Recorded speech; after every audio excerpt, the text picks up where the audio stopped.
Dice el texto, porque el pecado no se enseñoreará de ustedes, ya que no están bajo la ley, sino bajo la gracia.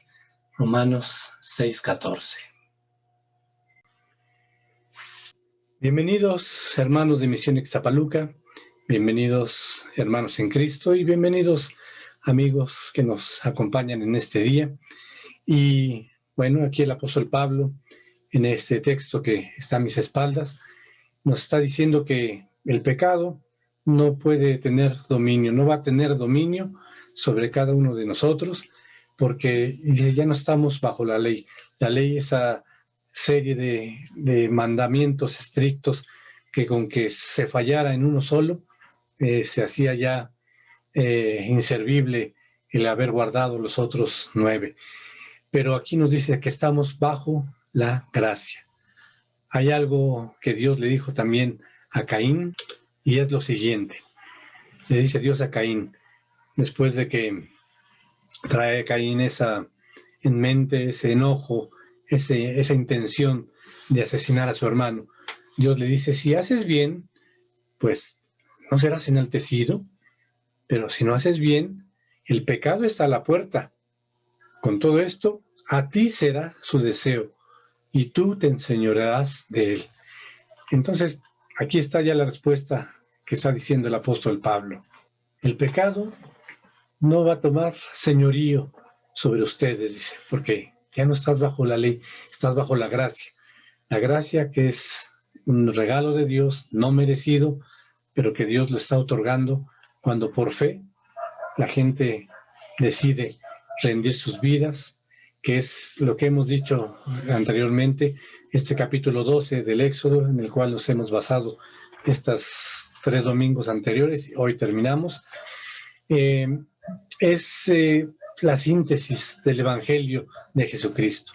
Así es de que vamos a dar inicio, y con lo primero que comenzaremos es con una reflexión tal vez muy conocida por muchos, pero que es una síntesis del Evangelio. Cómo ir al cielo, en dibujos animados, lo vamos a ver. Pasaremos a una alabanza donde de una manera amena se está diciendo qué hay que hacer para ir al cielo. O escuché muchas opiniones, pero entendí al final cuál era el camino. Y terminaremos con un himno que nos recuerda lo que Dios ha hecho por nosotros, todo lo que Él hizo y dio por cada uno de nosotros, y nos va narrando algunos aspectos, y al final de cada una de las estrofas, Dios hace la pregunta en este himno, y bueno, yo hice esto por ti, ¿qué es lo que tú das por mí? ¿Qué es lo que tú haces por mí? Y bueno, ahí es un momento de reflexión para cada uno. Con esto damos inicio. En el nombre de Jesús comenzamos. Les presento al Señor buena gente. Si tú te crees una buena persona, esta es una muy buena persona. Bien, solo trato de hacer lo bueno. Él es tan bueno que cuando vayamos al cielo, Él será el primero en la fila. Bueno, no es para tanto. Señor buena gente, ¿y usted ha guardado los 10 mandamientos? Por lo general, sí. ¿Te puedo mencionar algunos para ver qué tan bueno eres? Ok. Bien, veamos este. No mentirás. ¿Alguna vez has dicho una mentira? Bueno, sí. ¿Y quién no? ¿Y cómo llamas a alguien que dice mentiras? Un mentiroso. Ok, aquí tenemos otro. No robarás. ¿Alguna vez has robado algo, aunque sea una sola vez? No. Acabas de decirme que eres un mentiroso. Cuando era niño tomé algunos dulces sin permiso. ¿Y cómo se le llama a uno que roba? Un ladrón. Muy bien, probemos con otro. No cometerás adulterio. Eso es fácil. Yo nunca he engañado a mi esposa. Hola, guapo. ¡Oh, linda! Jesús dijo que si ves a una mujer con deseo, entonces ya has adulterado con ella. Oh, cierto. Uno más. No tomarás el nombre de Dios en vano. ¿Alguna vez has utilizado el nombre de Dios sin respeto? ¡Oh, mi Dios! Eso, Señor buena gente, es blasfemia. Piensa en esto, Dios te ha dado la vida, el alimento y todo lo que tienes, y tú has ensuciado su nombre. Resumamos, has admitido ser mentiroso, ladrón, blasfemo y adúltero de corazón, y esos solo son 4 de 10 mandamientos. Ok. Entonces no soy tan perfecto. En realidad es peor que eso. Supongamos que colocamos un chip en tu cerebro que pueda grabar todos tus pensamientos por una semana. Luego, sentamos a tus familiares y amigos para que observen lo que ha sido grabado. No, eso sería vergonzoso. ¿Cierto? Pero la Biblia dice que Dios conoce todo tu corazón, aún los pensamientos más secretos. Bueno, comparado con otra gente, yo soy un santo. Sí, pero el estándar de Dios no es otra gente, sino su propia ley.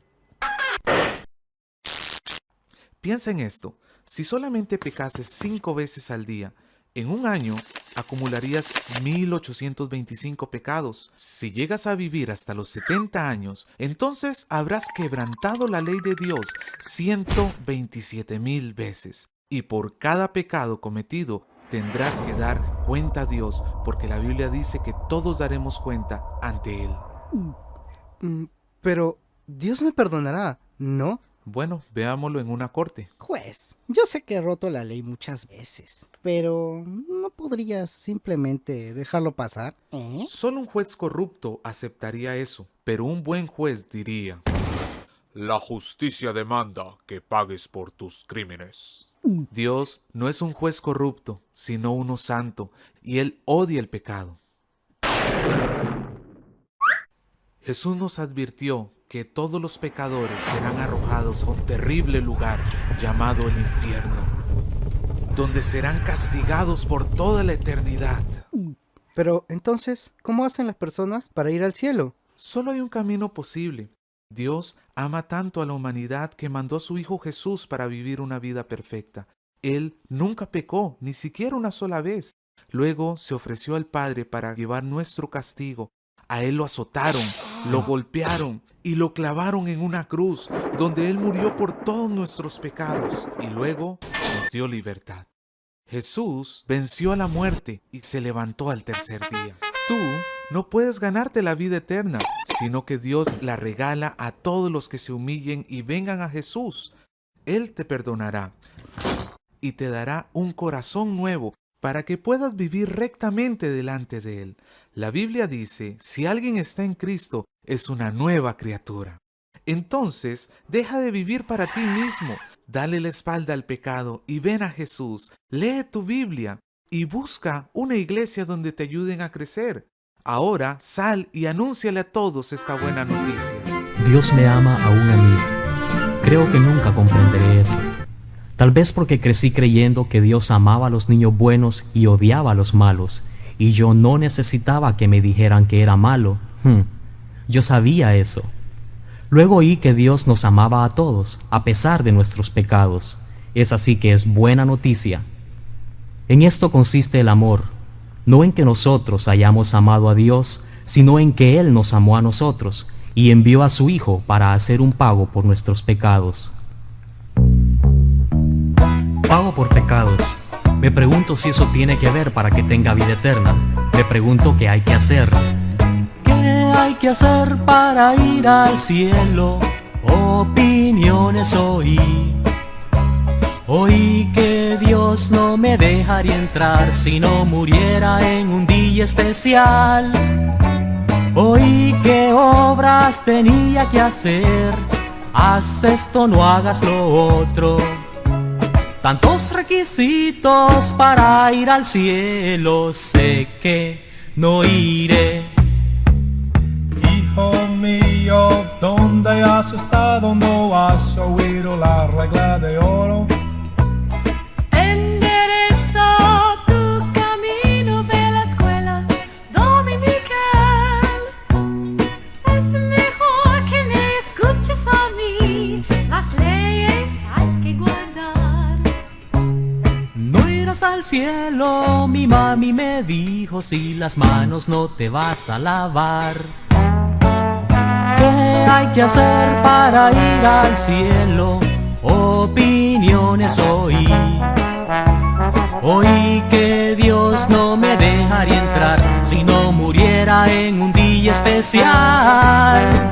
Oí que obras tenía que hacer, haz esto, no hagas lo otro. Tantos requisitos para ir al cielo, sé que no iré. No sabes que si das dinero le agradarías a Dios. Ve el domingo a la iglesia y no faltes más. Tienes que esforzarte más y buenas obras hacer. No irás al cielo, mi mami me dijo, si el pataste no te vas a comer. ¿Qué hay que hacer para ir al cielo? Opiniones oí. Oí que Dios no me dejaría entrar si no muriera en un día especial. Oí que obras tenía que hacer, haz esto, no hagas lo otro. Tantos requisitos para ir al cielo, sé que no iré. Mas alguien me enseñó diferente, la Biblia pude yo leer. Era simple y no opiniones que me eran gran confusión. Cuando vi que no era por obras, fe en Cristo no más. Luego creí que Cristo murió por mí y el cielo será mi hogar. ¿Qué hay que hacer para ir al cielo? El camino encontré. Dios me amó de tal manera que mis pecados pagó. Vi que el cielo era un regalo simplemente por fe. Confiando en Cristo para ir al cielo no me pude equivocar. Confiando en Cristo para ir al cielo no me pude equivocar.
Reproche yo por ti sufrí, que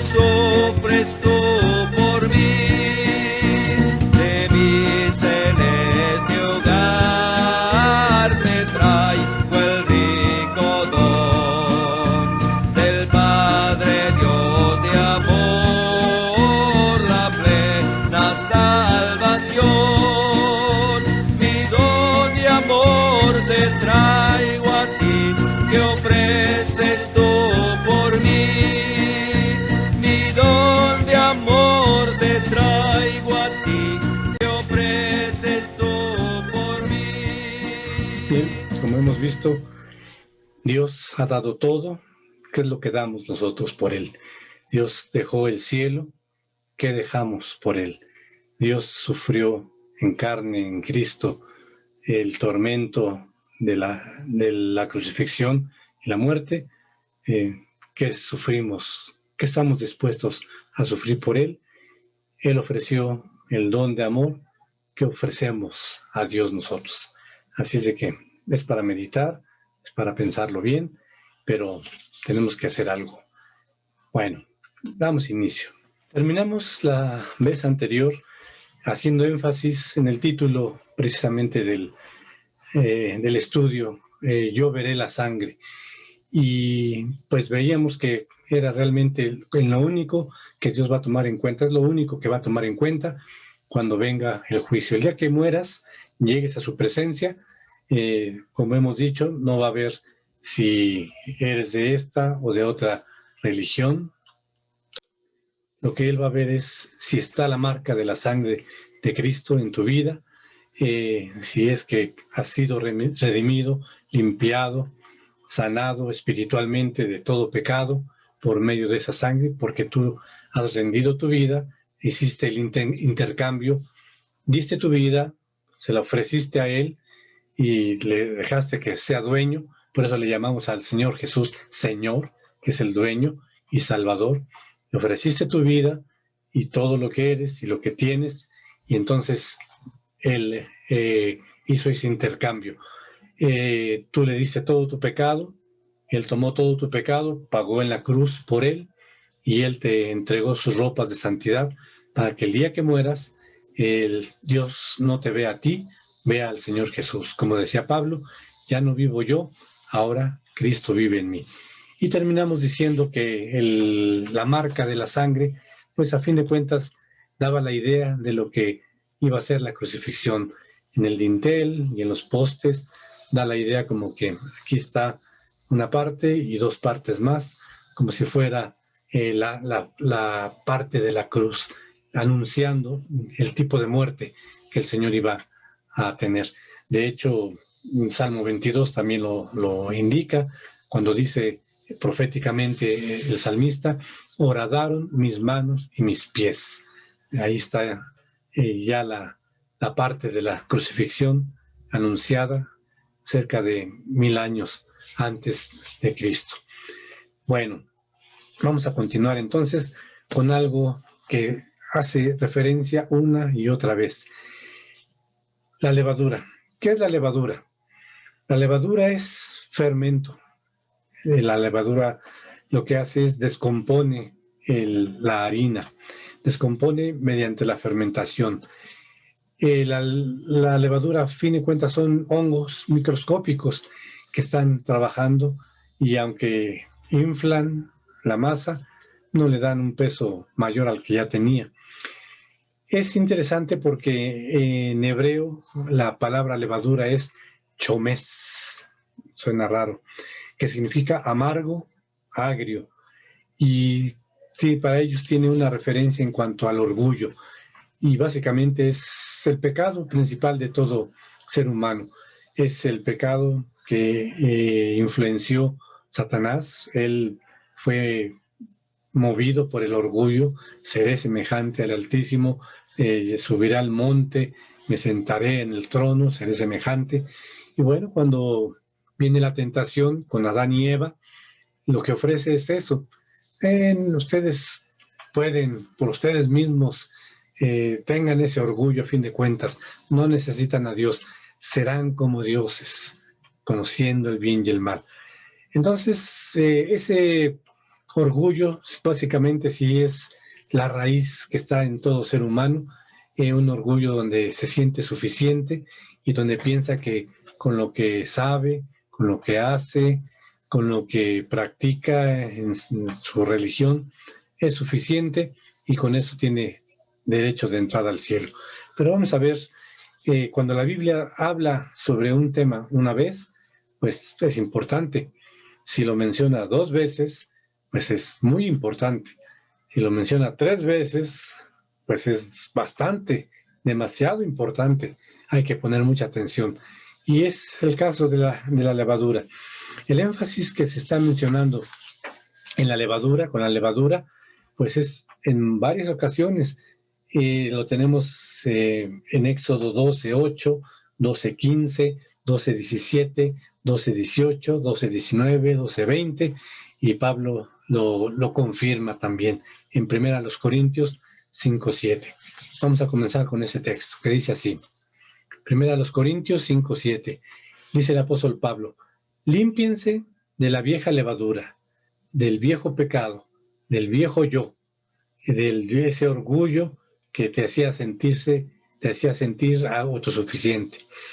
Límpiense de la vieja levadura para que sean una nueva masa, una masa sin levadura. ¿Qué es lo que dijimos con lo que celebran los judíos la Pascua? Bueno, esos panes que le llaman panes, que para nosotros diríamos son como si fueran galletas planas, son panes sin levaduras. Dice, para que sean una nueva masa que no contaminada, como lo son en realidad, sin levadura, sin pecado, sin ese orgullo inicial que el diablo contaminó a la humanidad. Porque Cristo, nuestro Cordero Pascual, ha sido sacrificado. Entonces, ¿por qué debemos buscar vivir de una manera sin ese pecado, sin ese orgullo? Bueno, porque Cristo, que Él es nuestro Cordero Pascual, el que Dios nos los proporcionó, y Él se ofreció en nuestro lugar, ya ha sido sacrificado, ya su sangre ha sido recolectada y puesto en los dinteles de nuestro corazón, nuestra vida. Dijimos que la puerta representa las vidas de los seres humanos.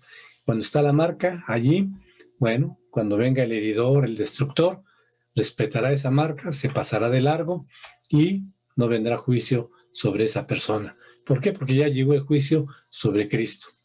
Entonces, si se menciona varias veces la levadura, es porque es importante. En Éxodo 12:8 dice así: aquella misma noche comerán la carne asada al fuego, la comerán con panes sin levadura y con hierbas amargas. Ahí está la referencia de que la levadura simboliza pecado, simboliza orgullo. Nos vamos a Éxodo 12:15. 7 días comerán panes sin levadura. El primer día quitarán de sus casas la levadura, porque cualquiera que coma algo con levadura, desde el primer día hasta el 7º, esa persona será excluida de Israel. Así es de que vamos a estarlo personalizando y aplicando el principio al que se refiere la levadura. Luego nos dice en Éxodo 12:17: guardarán la fiesta de los panes sin levadura, porque en este mismo día habré sacado sus ejércitos de la tierra de Egipto. Por tanto, guardarán este día como estatuto perpetuo a través de sus generaciones. Nuevamente mencionada la levadura. Luego en el versículo 18: comerán los panes sin levadura en el mes primero, desde el día 14 del mes al atardecer, hasta el día 21 del mes al atardecer.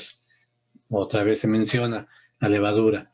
Versículo 19: durante 7 días no se hallará en sus casas nada que tenga levadura. Cualquiera que coma algo con levadura, sea forastero o natural de la tierra, esa persona será excluida de la congregación de Israel. Y en el versículo 20: no comerán ninguna cosa con levadura, en todo lugar donde habiten comerán panes sin levadura. Entonces vemos que una y otra vez está haciendo referencia a la levadura, a la importancia de que no exista levadura en esa celebración. Bueno, pues nos está diciendo una y otra vez Dios a cada uno de nosotros: ¿saben qué? Yo requiero que ese pecado, ese orgullo inicial que da lugar a una serie más de pecados, porque de ahí comienza todo. De hecho, si vamos a la parte opuesta, algunos teólogos han visto en esos frutos del Espíritu lo siguiente. Cuando dice, el fruto del Espíritu es amor, gozo, paz, paciencia, etc. los teólogos han dicho, debería ser, el fruto del Espíritu es amor, 2 puntos, que produce gozo, paz, paciencia, benignidad, bondad, fe, mansedumbre y templanza. De ahí está la fuente de todos los demás frutos, en el amor. Y el Señor Jesús hace mucha referencia, y Juan hace referencia en sus cartas y en su Evangelio. Entonces, nos está dando esa idea en este mismo principio en el sentido opuesto. El orgullo es la raíz que va a dar lugar a todos los demás pecados, todo tipo de pecados. ¿Por qué?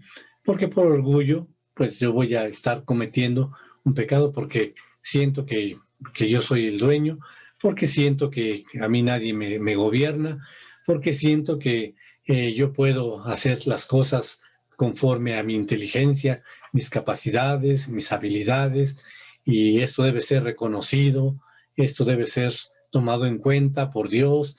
Entonces, ya hemos dicho una y otra vez que Dios ha mencionado que a lo más que podemos aspirar en cuanto a las obras es hacer siervos inútiles.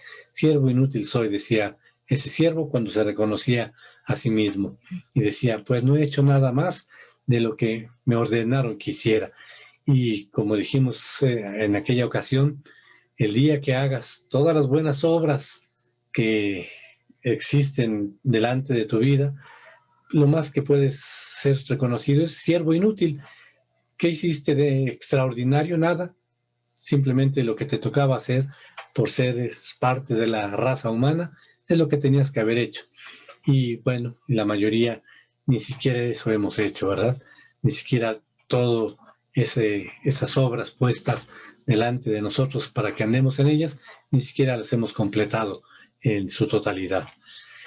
Bueno, en conclusión, la Pascua, que es el Señor Jesús, es ese resumen que enseña el Evangelio de Jesucristo y que está haciendo un énfasis en que el cristianismo es Cristo. Ese es el énfasis. Cristianismo es Cristo. Cristianismo no es una religión, ya dijimos, es una relación. Cristianismo es Cristo. Entonces, el énfasis es Él, es su palabra, es su persona. Él es el dador de la palabra, Él es la palabra hecha carne. Así es de que Él es el énfasis. El Señor, Dios Padre lo puso en ese lugar primordial cuando dice que no nos ha sido dado otro nombre debajo del cielo más que el nombre de Jesucristo. ¿Por qué? Porque es Él el que domina todo el Antiguo Testamento y el Nuevo Testamento. Él está en toda la Biblia, de una manera o de otra, de un tipo o de otro tipo, pero Él está siempre allí presente. Entonces, la Pascua básicamente, dijimos, es el Evangelio de Jesucristo y nada más, es Cristo. No es una religión, no es un estilo de vida, no es una filosofía, no es un objeto, no es un rito, no, nada de eso. Es una persona y la pregunta es, no qué religión tienes, sino qué relación tienes con esa persona. ¿Es una relación intelectual donde sabes de él o es una relación personal donde tienes un encuentro con él en fe, en la oración, en su palabra, en la meditación, en la observación de la creación de Dios? En todo ello es un encuentro personal que realmente no lo podemos tocar ni ver, pero se puede experimentar su presencia sabiendo que Él está ahí. De hecho, como dijimos la vez pasada, todos los días experimentamos su presencia y nos damos cuenta. Hemos sido guardados, protegidos, nos ha dado la provisión, la fortaleza, la salud, muchas cosas hemos recibido de Él, que a veces se han perdido por descuido, porque el mundo está en esa caída libre, en pecado, pero bueno, a fin de cuentas Dios ha sido fiel, es algo que la Biblia nos deja ver. Queremos tener la seguridad absoluta de que cuando muramos cada uno de nosotros, iremos inmediatamente al cielo, iremos ahí en la gloria, en la presencia de Dios, en esa eternidad con Él, en el paraíso, en esa vida que jamás va a terminar, la vida eterna, como se le quiera llamar. Queremos tener esa seguridad cada uno de nosotros. Pues solamente hay una manera: lee la palabra de Dios. No hay otra. ¿Quieres quieres escuchar la voz de Dios? Lee la palabra de Dios. Ahí Él está hablando, hable y hable y hable. El problema es que como no la lees, entonces está Dios hablando, lo estás tirando de a loco prácticamente, como que no te interesa lo que tenga Él que decir. Mejor lo que me diga mi líder espiritual, Él sí sabe. Y Dios nos ha dado la capacidad para que quien sea pueda entender el Evangelio, porque el Evangelio es sencillo. El hombre lo ha complicado, pero el Evangelio es muy sencillo. Lees la palabra de Dios y Dios te va a hablar cuando le pides realmente que te hable. La Biblia así está dando esa garantía. Vamos a ver Juan 5:39, es la exhortación del Señor Jesús. Si Él hubiera sabido que no íbamos a entender la Biblia, pues hubiera dado una indicación específica. Acudan a ciertas personas porque ellos les van a enseñar. Pero no, dice así Juan 5:39, escudriñen dice el Señor Jesús, escudriñen las Escrituras. Esa palabra escudriñar significa rasca, rasca, rasca. Otros teólogos han dicho que se puede decir como estar como el animal cuando está rumeando el alimento una y otra vez. Dice, bueno, es algo semejante. Escudriñen las Escrituras porque les parece que en ellas tienen vida eterna, que ahí está la respuesta para la vida eterna. Y ellas son las que dan testimonio de mí. A fin de cuentas, el Señor Jesús está diciendo, ¿quieren conocer acerca de mí? Lean la Biblia. Pero Señor, el Antiguo Testamento, allí estoy también. ¿Pero dónde? Bueno, pues con Adán y Eva, en esas vestiduras de pieles que se les otorgó, ahí estaba yo, porque tuvieron que ver la muerte de esos animalitos para que ellos fueran cubiertos con esas pieles que simbolizan cubrir el pecado. El pecado no era la desnudez física, sino la desnudez espiritual. Esa desnudez donde se reconocían pecadores y estaban avergonzados ante Dios, y Dios les dio una solución. Ellos habían puesto su solución, dijimos aquella ocasión, hicieron su propia religión, pero Dios les dio la solución real, esa piel de animal. Estamos cubiertos, revístanse de Cristo, dice el apóstol Pablo. Entonces tenemos que leer la palabra de Dios, escudriñarla realmente, meditar en ella, creerle a este mensaje de arrepentimiento, porque es el mensaje básico y principal. Mensaje de arrepentimiento, mensaje de que hay un perdón que Dios otorga realmente, y un mensaje de sustitución. Él es el sustituto, Él murió en nuestro lugar. Eso es lo que el Señor quiere que entendamos. Vamos a Marcos 1:15 para comenzar.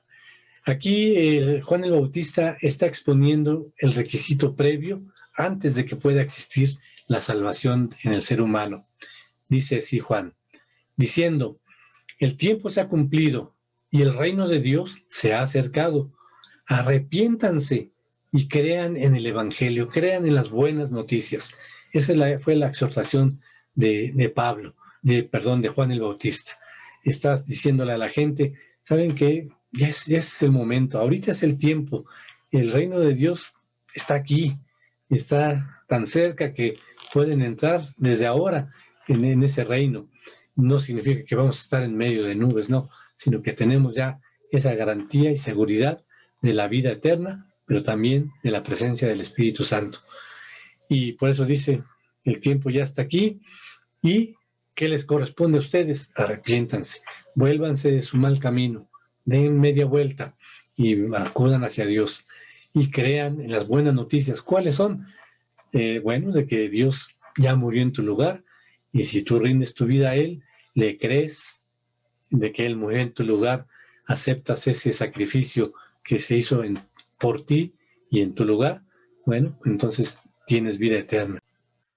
Vemos también que el Señor Jesús hace la misma exhortación, arrepentimiento, arrepiéntanse y crean en el Evangelio. Pero también Lucas en su tratado del libro de los Hechos, cuando narra ese discurso de Pedro, pues está diciendo lo mismo. Pedro dice esto en Hechos 3:19.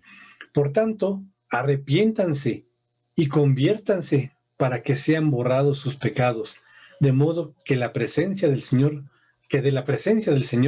vengan tiempos de refrigerio, tiempos de paz, de confianza, de seguridad, de saber que hemos sido perdonados y saber a dónde vamos.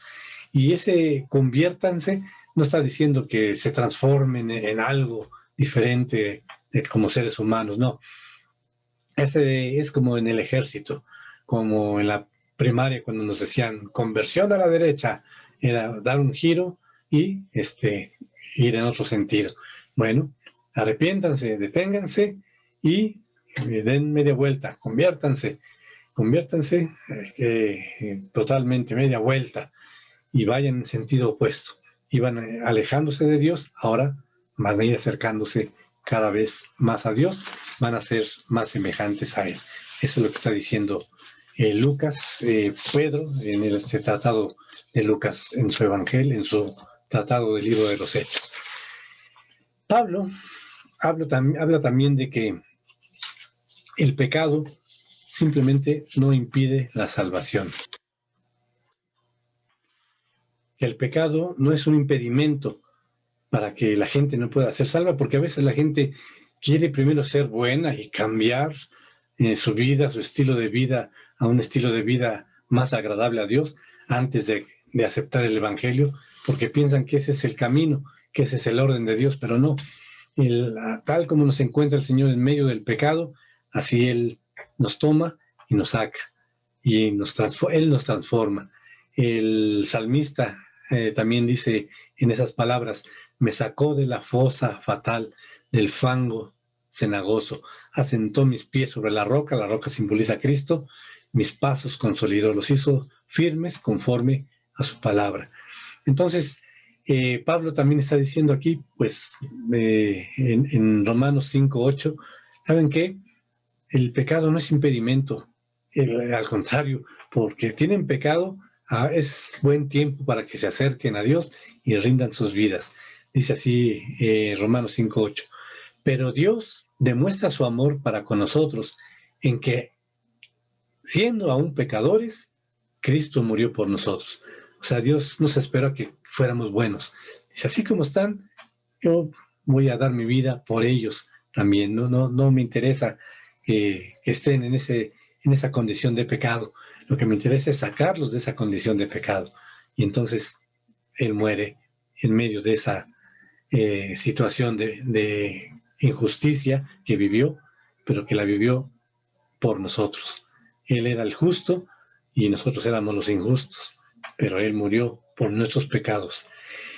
Tenemos que rendir toda nuestra vida, todo nuestro ser, espíritu, alma y cuerpo, para que entonces el Espíritu Santo sea el que gobierne nuestras vidas.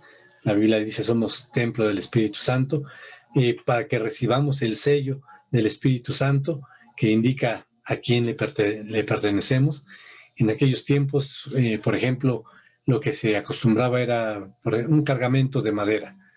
Ese cargamento de madera pues era bien amarrado y en cierto lugar se ponía un sello con lacra del propietario.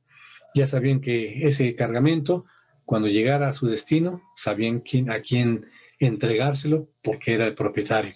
Bueno, la Biblia dice que hemos recibido el sello del Espíritu Santo. No es una marca visible, pero es una marca que el Señor ve, y cuando Él venga, viene por los suyos y reconoce a los que son suyos. Sabe el Señor quiénes son suyos y son los que serán tomados para ir a su presencia, ya sea en la muerte o ya sea en el arrebatamiento.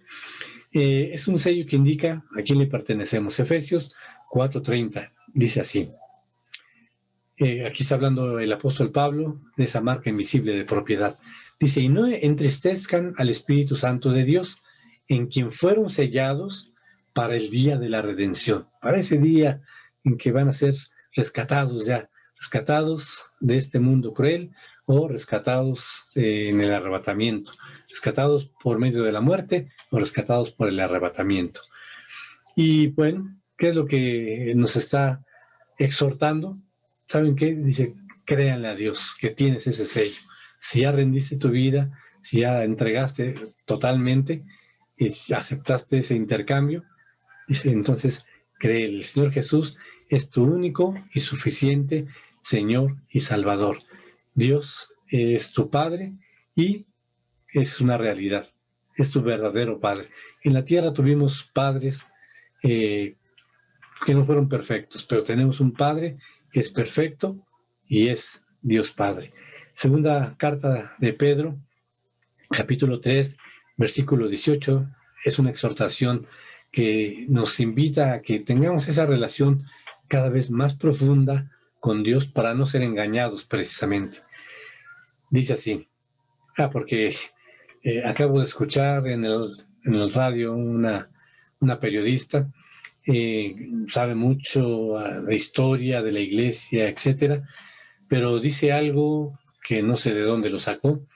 Están defendiendo la situación homosexual y dice, el San Pablo, como se sabe, era homosexual. Y bueno, ¿de dónde lo sacó? Y muchos lo escuchan y dirán, ya ven cómo Dios permite y cómo ya existía en los hombres de Dios todo eso. No es cierto, eso no está diciendo la Biblia. Nunca hay una referencia de Pablo acerca de eso. Al contrario, él invita a que tengan su propia mujer, dice. No está diciendo una relación semejante. Pero bueno, nos está diciendo aquí Pedro, que crezcamos en la gracia. Dice, más bien, crezcan en la gracia y en el conocimiento de nuestro Señor y Salvador Jesucristo. A Él sea la gloria, ahora y hasta el día de la eternidad. Amén. Entonces, debemos ir creciendo en esa gracia. La gracia ya está. Ahora debemos ir profundizando más en esa gracia. ¿En qué consiste esa gracia de Dios? Esa gracia que no hemos merecido, pero que Dios nos las quiere dar. ¿Qué tanto abarca en nuestra vida? ¿Qué tanto va a durar esa gracia? ¿Se pierde aquí en la tierra o no se pierde? Tenemos que profundizar en esa gracia y conocimiento de nuestro Señor y Salvador Jesucristo. Conocerlo realmente a Él, porque vamos a escuchar muchas opiniones acerca de Él. Que se fue a estudiar con los lama, que se fue a Cachemira, y ahí se casó y ahí murió, tuvo familia, que la relación entre Jesucristo y María Magdalena, se fueron a Francia y ahí dio a luz un hijo del Señor Jesús. Bueno, van a decir muchas cosas, pero vamos a la palabra de Dios, que es la verdadera expresión de Dios, y es la verdad de Dios a fin de cuentas. Si nos vamos también al Evangelio de Juan, capítulo 1, versículo 12, Él nos deja ver que precisamente si vamos a conocer al Señor Jesús de una manera más profunda, si vamos a crecer en la gracia y conocimiento, vamos a aprender entonces que no todos son hijos de Dios. Mucha gente tiene la idea de que todos somos hijos de Dios. Eso no dice la Biblia. La Biblia dice que somos creación de Dios, pero nos dice en cuanto a quiénes son hijos, Juan 1:12 dice así, pero a todos los que lo recibieron, a los que aceptaron ese intercambio, a los que creen en su nombre. ¿Y cuál es el nombre del Señor Jesús? Salvador. A los que creen que los ha salvado, que murió en lugar de ellos, les dio derecho de ser hechos hijos de Dios. ¿Quiénes tienen ese derecho? Aquellos que realmente han rendido su vida. Aquí sí vamos a personalizarlo. Dice, pero a ti que has recibido al Señor Jesús y le has creído que Él es tu Señor y Salvador, que murió por ti, te dio el derecho de ser hecho hijo o hija de Dios. Esa es una verdad que Dios quiere que entendamos, que estemos seguros, que estemos confiados de lo que Él ya ha hecho. Y bueno, de ahí en adelante, ¿qué es lo que va a suceder? La Biblia tiene que ser ese mapa para nuestras vidas, un mapa que nos va mostrando el camino. Enséñame el camino que debo seguir, dice la palabra de Dios. Lámpara es a mis pies tu palabra y lumbrera mi camino. Da la idea de que vas por un camino oscuro, que es el camino del mundo, pero que la Biblia es la palabra de Dios, te va alumbrando paso a paso por donde debes caminar para que los peligros que hay en el camino no caigas en ellos. Si hay un barranco, no caigas. Si hay serpientes, no caigas. Si hay trampas que pone el enemigo, no caigas. Es un mapa. Nos va a llevar a un lugar seguro. Es también una caja de herramientas la Biblia. La Biblia, no importa el problema que planteemos, la Biblia tiene una respuesta. Sea un problema familiar, problema económico, problema emocional, problema en la sociedad, cualquier tipo de problema espiritual sobre todo, Dios tiene una respuesta. No importa el problema que expongamos, hay una respuesta de parte de Dios siempre.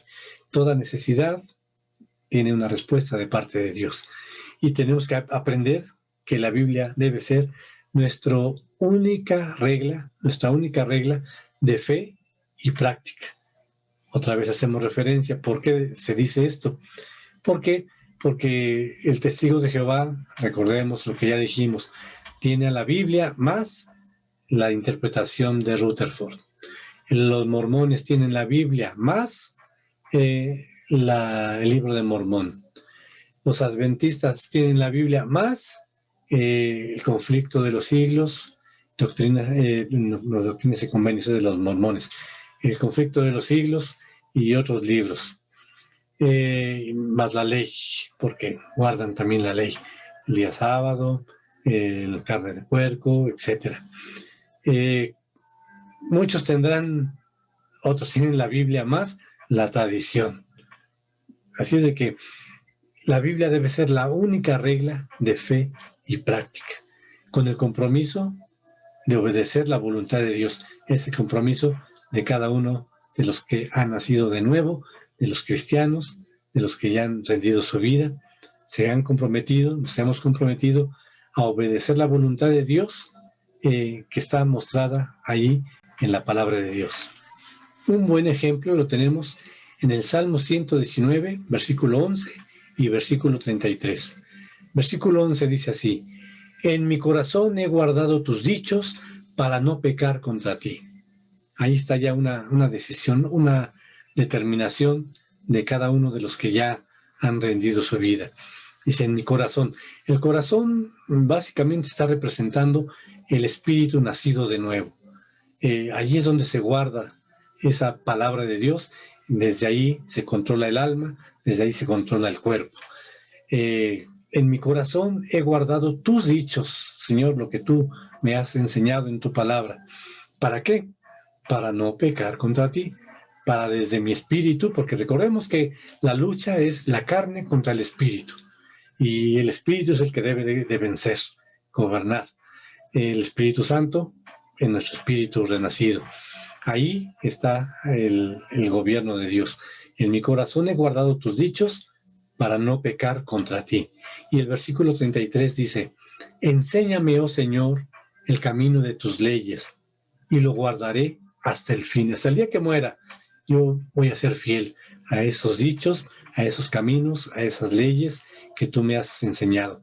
Pero, Señor, como yo no los conozco, sí te pido, enséñame, oh Señor, esos caminos tuyos, esas leyes que tú has dado, y por mi parte, me comprometo a guardarlo hasta el fin, a obedecerlo, a cumplirlos hasta el fin, en la medida en que voy creciendo, porque sé que como cristiano nacido de nuevo, recién nacido, soy un bebé espiritual y muchos errores, muchos pecados voy a seguir cometiendo, pero en la medida en que voy creciendo, voy entendiendo qué es lo que a ti no te agrada, voy guardando tus dichos y entonces evito pecar contra ti, y entonces, Señor, te sigo pidiendo que me sigas enseñando esos caminos, esas leyes, y yo por mi parte me comprometo a guardarlos hasta el fin.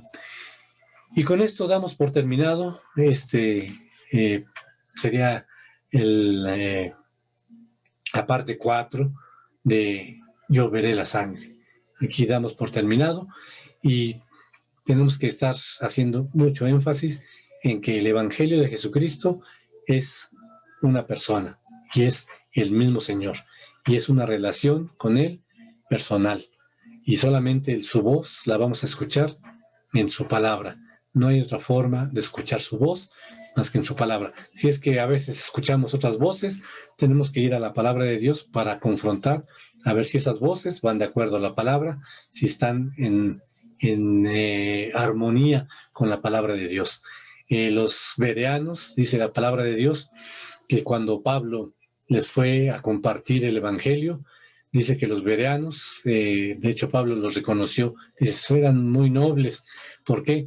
Porque ellos, después de que yo les compartí, ellos tenían las escrituras y dice que confrontaban las escrituras con lo que decía Pablo a ver si era cierto lo que él decía. Y bueno, pues llegaron a la conclusión que sí. Y esa es la conclusión nuestra también. El Señor es el único digno de ser reconocido. Su sangre es la única que Dios va a ver en nuestras vidas. Si no está esa sangre, pues habrá lo que quieras tener, obras, religión, vidas buenas, todo lo excelente que puedas ofrecer, pero que como ya la Biblia deja ver, de la carne no puede salir nada bueno. No, Dios no recibe lo que venga del hombre en sí. Dios recibe lo que viene de Él, pasa por el hombre y regresa a Él.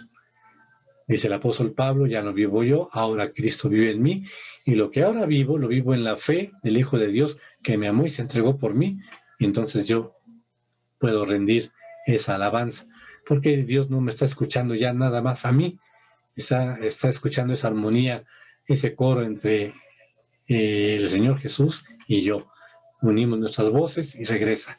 Es lo que Dios escucha, y como hemos dicho la vez pasada, es un olor grato de parte de Dios, para con Dios, es el olor del cristiano, olor de vida, dice, le dijimos la vez pasada, y es lo que Dios se agrada, porque está oliendo, espiritualmente hablando, a su propio Hijo.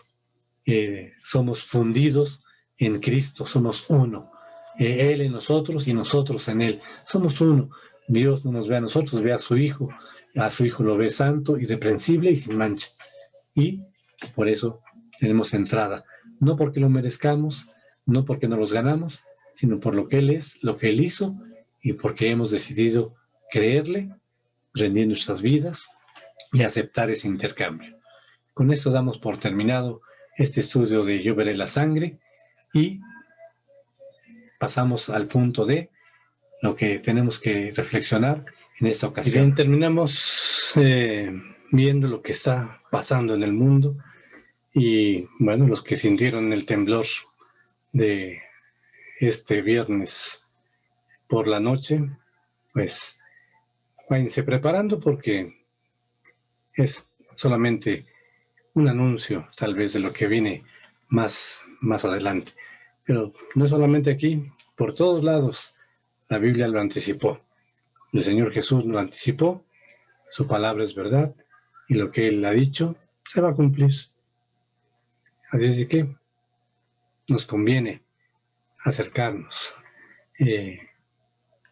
Con eso damos por terminado este estudio. Nos vemos primeramente Dios la próxima semana. En el nombre de Jesús. Amén.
c'est même pas ça, on a tout perdu. Ce qu'on a sauvé, c'est juste les enfants. Mais tout, on a perdu. Tout. Tout.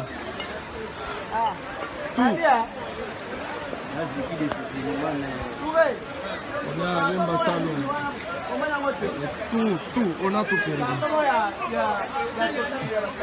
On a tout perdu.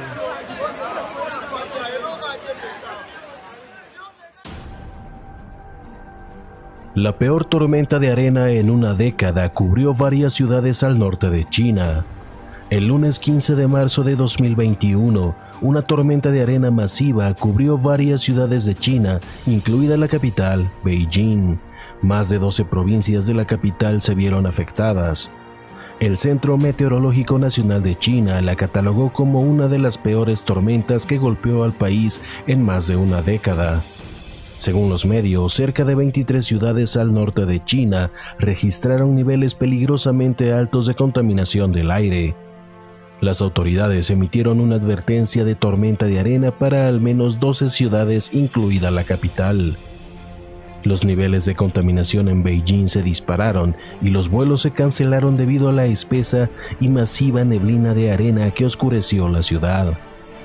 Las escuelas fueron cerradas y se cancelaron las actividades deportivas y los eventos al aire libre. Se instó a la población a quedarse en sus casas y protegerse de la arena para evitar problemas de salud. Cerca de 40.000 los sismos que sacudieron la península de Reykjanes en Islandia, aumentando la amenaza de una posible erupción volcánica en cualquier momento. Según los medios islandeses, ya se han registrado cerca de 40.000 sismos en la península de Reykjanes y actualmente el país se encuentra en alerta máxima ante una posible erupción volcánica. El sismólogo islandés Torfhor Augustsdóttir afirmó que nunca antes el país había experimentado un enjambre sísmico de esta magnitud, tanto así que la población ya está alarmada e intrigada ante esta situación que no cesa. El más peligroso de Rusia continúa registrando intensa actividad. El volcán Klyuchevskaya Sopka, el volcán activo más peligroso y alto de Siberia Oriental en Rusia, ha estado presentando una intensa y constante actividad estas últimas semanas. Los expertos registraron la erupción de un cono lateral recientemente formado. El volcán intensificó su actividad a finales de febrero y se ha mantenido hasta estos últimos días. El volcán guatemalteco Pacaya continúa en aumento. Según el informe del Instituto Nacional de Sismología y Vulcanología de Guatemala, el aumento de la actividad eruptiva continúa en el volcán Pacaya de Guatemala. El lunes 15 de marzo se registraron columnas de ceniza que alcanzaron una altura de hasta 2.000 metros con dirección oeste-noroeste. Los continúan experimentando tormentas invernales históricas. Durante el fin de semana, una tormenta invernal descrita por el Servicio Meteorológico Nacional estadounidense como histórica y devastadora golpeó varios estados del medio oeste de los Estados Unidos. Los estados más afectados fueron Colorado, Wyoming y Nebraska. Según los medios estadounidenses, se registró nevadas de hasta 1,2 metros de nieve durante el fin de semana.